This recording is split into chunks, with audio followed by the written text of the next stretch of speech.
夏思古鎮，依家嚟到，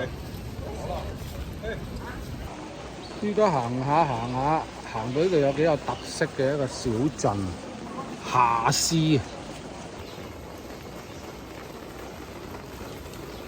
咁多旅行團咁㗎，呢條街幾有特色。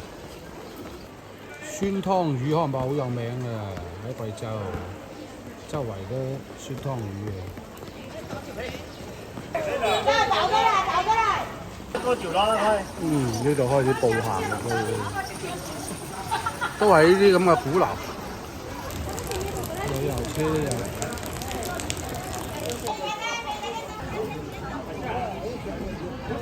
呢個廣場，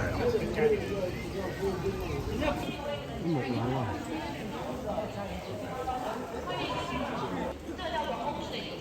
呢啲做晒民宿，呢啲咪木樓，過百年啦喎，佢講。那麼現在呢，也是我們的郵儲的一個位置，在我們整個我們夏思古鎮裡面，你只能看到這一個，跟我們的中式和少數民族格格不入的。但是不得不承認，當年呢，在這個位置呢，是地什麼出現了新，就這種私心的這樣的一個這個意思。呢個碼頭遊船，而家水漲到。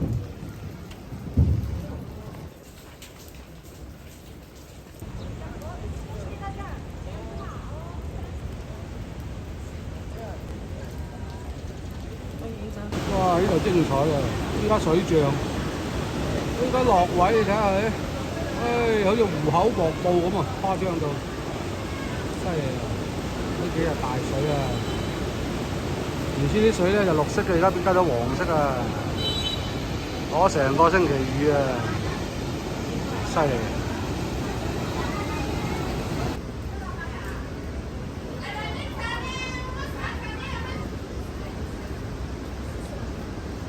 啲木樓啊，真係幾多㗎啦！呢度係起啲出嚟，有啲似徽派建築。呢度係居民啲內街咧，但係咧靠啲河仔，啲河仔都浸到上一樓咯。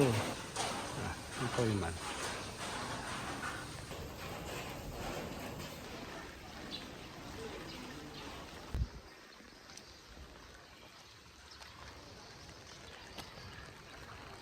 呢度有間書院，陽明書院。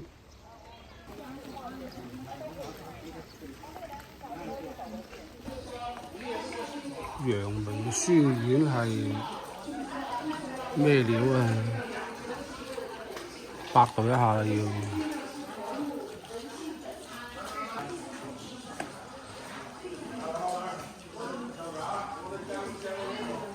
咁即係其實就等於古代嘅新東方啦，係咪？教育機構。呢度有個簡介啦，王陽明以前都係個官嚟嘅應該，咁啊翻嚟開間教育系統嘅書院。哇！嚟到呢邊又有一個景，整幾多亭台樓閣、鼓樓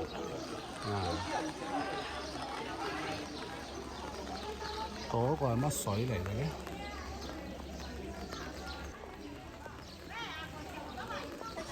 呢個名改得好啊，良心橋啊！真係有良心啊，做人真係要。丟頭看，睇唔出嚟啊！哦，咁就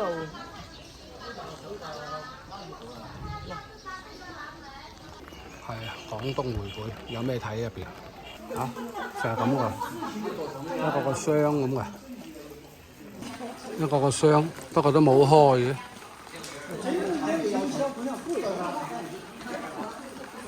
散水。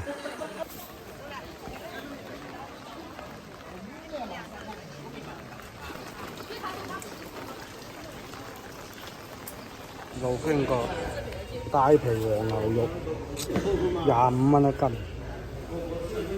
呢啲咁啊23，整翻嚟一斤先。